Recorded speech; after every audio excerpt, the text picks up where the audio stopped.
जय श्री राम सभी को। आज हम बात करेंगे एक रिलेशनशिप में जब एक इंसान चीट करता है तो दूसरा इंसान जो लॉयल होता है उसी को क्यों दुख पहुंचता है, वही क्यों बर्बाद होता है। अपने काम धंधे को लेके, अपनी फैमिली को लेके, अपने रिलेशन को लेके, अपने फ्यूचर को लेके, सब चीज़ में वही क्यों नुकसान उठाता है। क्योंकि अपनी लॉयल्टी की वजह से। होता क्या है कि हम लोग पहचान नहीं पाते। जब चीज़ें गलत होना स्टार्ट हो जाती है ना हमारी लाइफ में, हमें लगता है, थोड़ा थोड़ा महसूस होने लगता है, तो पार्टनर तो सोच चुका होता है कि उसको अलग होना है, तो वो उस चीज़ के बहाने ढूंढने लगता है।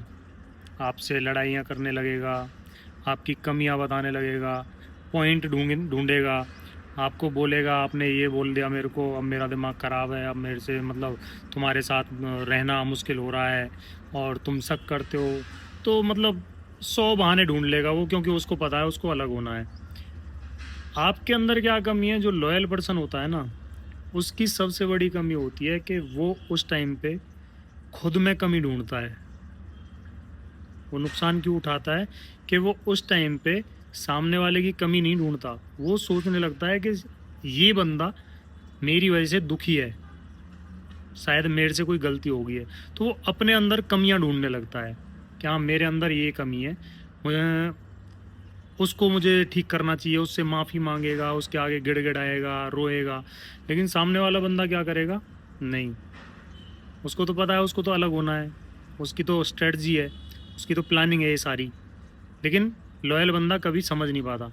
मेरे साथ क्या हुआ था कि मेरा जो कैफ़े है, मेरी जो कार्ट है, उस पे जो भी स्कैनर वगैरह लगे हुए थे वो मैंने अपनी वाइफ के नाम से लगाए हुए थे। तो कहते हैं ना कि मतलब घर की लक्ष्मी होती है औरत। तो हमने भी वही चीज़ें अपनाई। भाई बड़े बुजुर्गों ने बोला है तो कुछ सही होगा, और मैं मानता भी था। मैंने जो मेरा पॉडकास्ट हुआ था 2024 में, तब मैंने खुद ने बोला था सामने, उसने पूछा था मेरे से कि कितना कमाते हो, क्या है, कैसे, किसकी अर्निंग ज़्यादा है। तो मैंने बोला था कि सब इसी का है, मैं आज जो कुछ हूँ मैं इसी की वजह से हूँ। तो मेरा मानना ये था, तब भी मैं यही मानता था। तो मैंने स्कैनर वगैरह उसी के लगाए हुए थे। तो हुआ क्या, जब ये चीज़ें चल रही थी, आपस में डिस्प्यूट चल रहे थे, तो वो लड़ाइयाँ करती रही, मेरे में कमियां गिनवाती रही, सबके सामने मुझे, मेरी फैमिली को गलत बताती गई।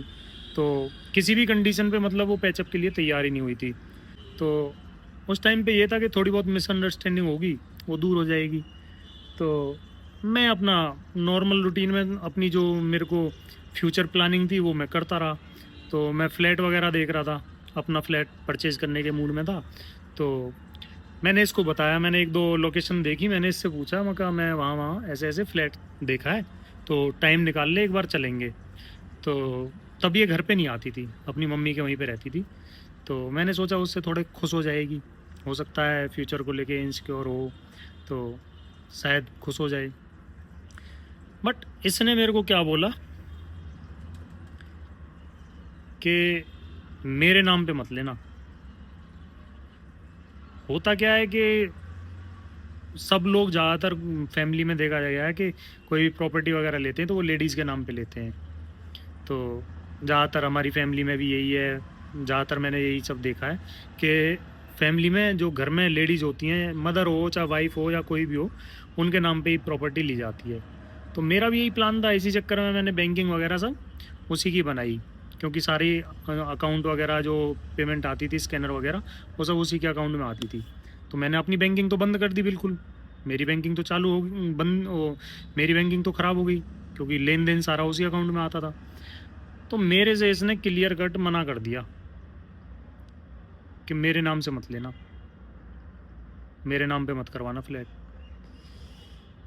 भाई मेरी तो समझ से बाहर हो गई कहानी। मगर लड़ाई अपनी जगह है, सारी चीज़ अपनी जगह है, मिसअंडरस्टैंडिंग अपनी जगह है, 100 बार होती है, हो जाती है दूर, आपस में बैठ के निपटा लेते हैं। बट ये तो कुछ और ही मामला है। तो उस टाइम पे मैंने उसकी तरफ ना सोच के मैंने अपनी अंदर कमियां ढूंढना स्टार्ट कर दिया कि मेरे से ये गलती होगी, मैंने ये कर दिया होगा, शायद मेरी किसी बात से नाराज़ होगी। तो मैं खुद को ही हर्ट करने लगा। मैं भाई उसके हाथ जोड़ने लगा, उसके आगे गिड़गिड़ाने लगा, उसके पैर पकड़ के माफ़ी मांगने लगा। डेली उसके मतलब क्या ही बताऊँ, छोड़ो यार, थोड़ा ज़्यादा हो जाएगा, लोग हंसेंगे। सो ऐसा ही दूसरा एक चीज़ हुई हमारे बीच में कि उस बीच में जैसे मैंने किसी को दिखाया, क्योंकि सब बोल रहे थे नज़र लग गई है, ये हो गया है तुम्हारे बीच में, वरना सब चीज़ बहुत बढ़िया है भाई, तुम्हारी साइड से कोई कमी नहीं है, फिर भी ऐसा हो रहा है तो कुछ ना कहीं गड़बड़ है। तो मैंने किसी को दिखाया तो उन्होंने बोला कि पितृदोष है, आप गंगा जी स्नान कराओ साथ में जाके और सब ठीक हो जाएगा। तो मैं इसको जैसे तैसे लेके गया। तो मम्मी गई थी, बच्चे गए थे, भतीजे, और मैं गया था और ये गई थी। तो भाई ये पूरे रास्ते ऐसे गई थी जैसे एक स्ट्रेंजर बैठा हो गाड़ी में, एक बिल्कुल अनजान बन के। मेरे पे इतना जोर पड़ रहा था क्योंकि मम्मी बैठी थी, बच्चे बैठे थे। तो रास्ते में हम खाना खाने रुके थे। वहाँ पे क्या हुआ, भतीजे के पास फ़ोन था तो मैं कुछ सामान ले रहा था। तो वहाँ ये भी खड़ी थी, आइसक्रीम वगैरह ले रहे थे, मैं पेमेंट कर रहा था। तो भतीजे ने जैसे उस वीडियो बनाने लगा, तो एकदम से कैमरे के फ्रेम से बाहर आ गई, तो कहती है कि मेरी मत बनाना। ओ भाई, मैं बोल तो कुछ नहीं पाया वहाँ पे। मतलब सीरियसली मैं 3 4 5 महीने जो चीज़ झेली ना, मैंने बोला तो कुछ नहीं, मैं बोल ही नहीं पाता था। बस मेरे को ये लगता था कि साला ऐसा क्या हो गया कि मतलब इतना प्यार, इतनी केयर करने के बावजूद बंदी एकदम से ऐसी हो गई है, मतलब कि मैं देखा नहीं सुहाता था इसको बिल्कुल। तो ठीक है, बुरा लगा, कोई बात नहीं। तो वापसी में जब आ रहे थे तो वापसी में इसने, एक हम रुके थे कहीं खाना खाने, तो एक शोरूम था वहाँ पे, वॉच का शोरूम था एक, तो वहाँ पे वॉच देख रही थी। तो वो 12 13 हज़ार की वॉच थी। तो मैंने इसको पूछा, मैं कहा ले दूँ? तो मेरे से कहती है नहीं, मैं अपने आप ले लूँगी। आज तक तो भाई सारी चीज़ें मैंने दिलाई हैं, अब कह रही है नहीं, मैं अपने आप ले लूँगी। हाँ ठीक है। होता क्या है कि फ़ोटो क्लिक करके वॉच की और सेंड कर रही थी अपनी फ्रेंड को, जिसको अपने कपड़े तक लेने नहीं आते, उसमें इतना शऊर नहीं है कि वो अपने कपड़े तक ले ले। उस फ्रेंड को ये वॉच सेंड कर रही है 10 12 हज़ार की, कि वो बताएगी कि ये कैसी है कैसी नहीं। पर मुझे तो समझ में नहीं था कि ये सेंड कहाँ हो रही है। बाद में पता चला फ्रेंड को सेंड की, फ्रेंड ने अपने मालिक को दिखाई, वहाँ से वो पास होके आई। तो भाई बहुत बड़ी बड़ी चीज़ें देखी हैं, जो बाद में जिन चीज़ों का पता चला, मैं बस यही सोचता गया, मैं अपने अंदर कमियां ढूंढता गया कि मेरे अंदर ये कमी है, मैंने शायद कुछ गुस्सा कर लिया होगा, या मेरी किसी बात से ऐसे नाराज़ हो गई होगी, पता नहीं ऐसा क्या हुआ, कुछ तो हुआ है जो मेरे से इतनी नफ़रत करने लगी। ऐसे ही इसका भाई कावर लेने गया था, तो मैं उससे मिलने गया था। तो मैं पूछा इससे चलने के लिए, तो इसने मना कर दिया, नहीं काम है मेरे को, अभी नहीं जा सकती। ठीक है, मैं अकेला मिल के आ गया। शाम को मैडम गई है अपनी मम्मी के साथ। बाद में मैंने इसका व्हाट्सएप जब देखा था जिस दिन, तो उसमें मैंने चैट पढ़ी थी, तो उस दिन मेरे को पता चला था कि ये शाम को उस दिन गई थी अपने भाई से मिलने, और अपनी मम्मी को इसने मैसेज कर रखा था कि आपको कोई दिक्कत ना हो तो मैं सर के साथ चलें हम।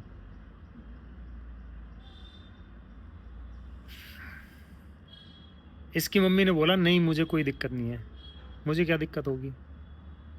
तो कमी यहाँ मम्मी की भी थी। उनको सब चीज़ पता होते हुए भी कि इनके बीच में डिस्प्यूट चल रहा है ऐसे टाइम में, और सर का क्या मतलब भाई, वो क्यों जाएगा? पर किसी ने मेरे को बताया नहीं।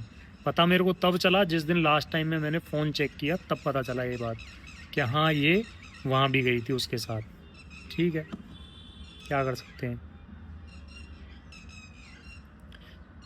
फिर जो फ़ोटोज़ वाली बात बता रहा हूँ, 6 साल हो गए थे हमें साथ में। इसके फ़ोन में 6 साल पुरानी तक फ़ोटोज़ थी, वीडियोज़ थे हमारे सारे, सारी मेमोरी थी इसके फ़ोन में। मेरे फ़ोन बदलते रहते थे, मैं फ़ोन चेंज कर लेता था, बट इसके फ़ोन में सारा डाटा होता था। इसने भाई एक सिंगल फ़ोटो नहीं रखी अपने फ़ोन में मेरी और अपनी। इवन मेरी फैमिली के साथ जो मेमोरीज़ थी इसके साथ, वो तक इसने डिलीट कर दी। अपनी इंस्टा से मेरे को बिल्कुल ऐसे रिमूव कर दिया, एक सिंगल फ़ोटो वीडियो इसके इंस्टा पे नहीं, तब तक जबकि कुछ भी पता नहीं था। तो मैं अपने अंदर ही अंदर इतना घुट गया कि भाई ऐसा क्या हो गया, मतलब जो इंसान मेरे बिना रह नहीं सकता था, जो इंसान दुनिया में मतलब ऐसे तारीफ़ें करता रहता है। एक बार की बात है, इसके सर थे, वो एक्सपायर हो गए बेचारे, उन्होंने सुसाइड कर लिया था। तो वो इनके पास बैठे थे, उन्होंने इससे पूछा कि भाई मतलब ऐसा क्या मतलब मैं बोलूं कि जिस पे तू मतलब मेरे को मारने तक के लिए तैयार हो जाए, मतलब तेरे को इतना गुस्सा किस चीज़ पे आएगा कि तू मेरे को मार सकती है। तो इसने बोला कि तुम मेरे हस्बैंड के लिए कुछ भी बोल दो, मैं मार दूंगी तुम्हें। इसने खुद आके मेरे को बताया ये चीज़, जब ये चीज़ हुई थी। तो तब बड़ा प्राउड फील होता था कि भाई ऐसी घरवाली मिली है, ऐसी बंदी मिली है। बट एक सिंगल फ़ोटो इसके फ़ोन में, इसकी इंस्टा प्रोफाइल पे कहीं भी दूर दूर तक ना मेरी ना मेरी फैमिली की, सब डिलीट कर दी। बहुत दुख हुआ। तो कहने का मतलब ये है कि मैंने सारी चीज़ें देखते देखते मेरे सामने सारी चीज़ें होती गई, लेकिन मैं अपने अंदर कमियां ढूंढता गया। मैंने इस पे ध्यान नहीं दिया, मैंने शक नहीं किया, मैंने ये नहीं सोचा कि चीज़ें दूसरे ट्रैक पे जा रही हैं, कि मेरी जगह कोई और ले चुका है, मुझे रिप्लेस कर चुकी है। मैंने ऐसा कुछ भी नहीं सोचा। जबकि मेरे को क्या करना था, मेरे को अपनी कमियां ना ढूंढ के मेरे को चीज़ें फाइंड आउट करनी थी कि हो क्यों रहा है, किस रीज़न से हो रहा है। बट कहते हैं ना, अंधा भरोसा। मेरे एक दो यार दोस्त थे जिनको पता था कि चीज़ें बहुत ज़्यादा ख़राब हो चुकी हैं, तो उनके सामने मैं दुखी होता था, बोलता था यार सब ख़राब हो गया, इतनी मेहनत की, सब चीज़ की, और आज ये कंडीशन है। तो वो मेरे को मतलब क्लियरली तो बोल नहीं पाते, छोटे थे, भाई थे, दोस्त थे, बट उन्होंने थोड़ा सा मतलब हिंट दे देते कि भैया देखो टाइम ख़राब है। फिर भी एक बार तीसरा जो एंगल है उस पे भी थोड़ा ध्यान करना, थोड़ा देखना। मतलब मैं वैसे नहीं कह रहा, अपने हिसाब से जैसे भी आपको सही लगे। मेरा जवाब क्या होता था, नहीं भाई ये काम नहीं कर सकती वो कभी भी। मतलब इस चीज़ की ओर से तो मैं टेंशन फ्री हूँ बिल्कुल भी, चाहे वो मेरे साथ रहे ना रहे कोई दिक्कत नहीं है, लेकिन वो मेरे को धोखा नहीं देगी। उसकी लाइफ में मेरे होते हुए कोई और नहीं आ सकता, इतना भरोसा था भाई। तो भाई गलतियाँ यहाँ मेरी रही हैं, तभी मैं इतना भुगत रहा था। अगर मैं चीज़ें तभी फाइंड आउट करता कि हो क्यों रही हैं, तभी उसका फ़ोन चेक करता, तभी उसका पीछा करता, उसको देखता, ट्रैक करता उसको, तो शायद चीज़ें सामने आ जाती। जितना मैं अपने आप को दोष दे रहा था, तो चीज़ें सामने आ जाती तो मैं समझ पाता, मैं समझ जाता। मैं ये नहीं सोचता कि मेरे अंदर कमियां हैं, मैंने मेरी वजह से वो दूर हुई है। नहीं भाई, दूर करो ये सब चीज़ें, ऐसा सोचना, इस सोच को दूर करो खुद से। कमियां आपके अंदर नहीं है, जो इंसान आपसे दूर जा रहा है, अगर आपको लगता है कि आपकी कोई कमी नहीं है, तो चीज़ें फाइंड आउट करो, रीज़न कुछ और हो सकता है। खुद में कमियां ढूंढना बंद करो। खुद में कमियां ढूंढोगे तो सामने वाला आपको मात देके, क्योंकि वो यही चाहता है कि आपको पहले टॉप पे ले जाया जाए, फिर टॉप से एकदम से धक्का दिया जाए, ताकि आप के बचने के कोई चांस ना रहें। तो दूसरे को मजबूत करने की जगह खुद को मजबूत करो। हमेशा ये सोचो कि पॉजिटिव सोचो, अपने बारे में तो सोचो कम से कम। तो उस बंदे के लिए खुद को हार मत करो जो तुम्हारा है ही नहीं, क्योंकि ये सोचते सोचते इंसान इतना डीप में चला जाता है कि गलतियाँ तेरी हैं, तेरी वजह से सब चीज़ें ख़राब हुई हैं, तो बहुत डीप में चला जाता है। बहुत लोग सुसाइड कर लेते हैं, तो ऐसा ना करो प्लीज़। आपके घर वाले हैं, मुझे बहुत समझाया था मेरे घर वालों ने। आप लोग बोलोगे कि अब तो बहुत समझदार हो रहा है, लेकिन मुझे बहुत समझाया था घर वालों ने, मेरी समझ में नहीं आया था। मेरी समझ में क्यों नहीं आया, मेरी समझ में मुझे किसी चीज़ से दिक्कत नहीं थी। वो उसको मेरे से अलग होना था, मेरे से डाइवोर्स ले लेती, कोई दिक्कत नहीं थी। लेकिन जो उसने धोखा दिया, वो किसी और के साथ गई, होटलों में सोई, भाई वो मैं माफ़ नहीं कर सकता था। मेरे घर वाले मेरे से बस ये बोलते थे कि भाई उसने जो किया उसको छोड़, अपनी लाइफ देख, तू बहुत अच्छा कर सकता है, हमें सबको तेरे पे भरोसा है, तेरे में कोई कमी नहीं है। बट मुझे क्या था कि मुझे वो धोखा सहन नहीं हुआ और ना मैं कर सकता था।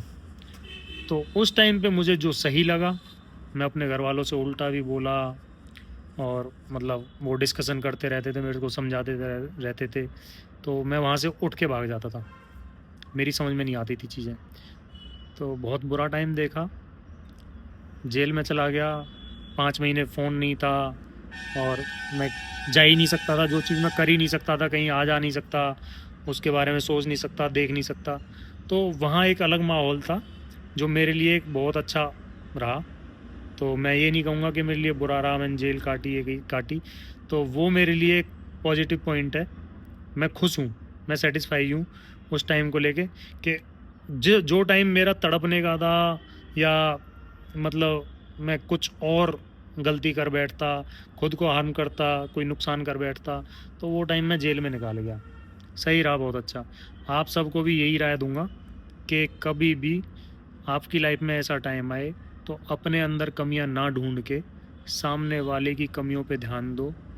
वो इंसान आपका नहीं है जो आप में कमियां बता के आपसे दूर जा रहा है, क्योंकि साथ रहने वाला कमियां नहीं ढूंढता, सॉल्यूशन ढूंढता है।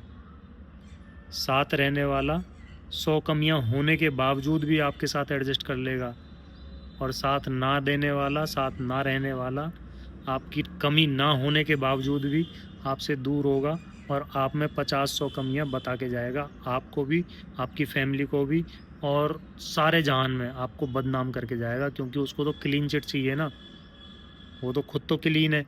तो हमेशा ध्यान रखो, कभी भी ऐसा ना हो कि आप अपनी कमी समझ के खुद को नुकसान पहुंचाओ।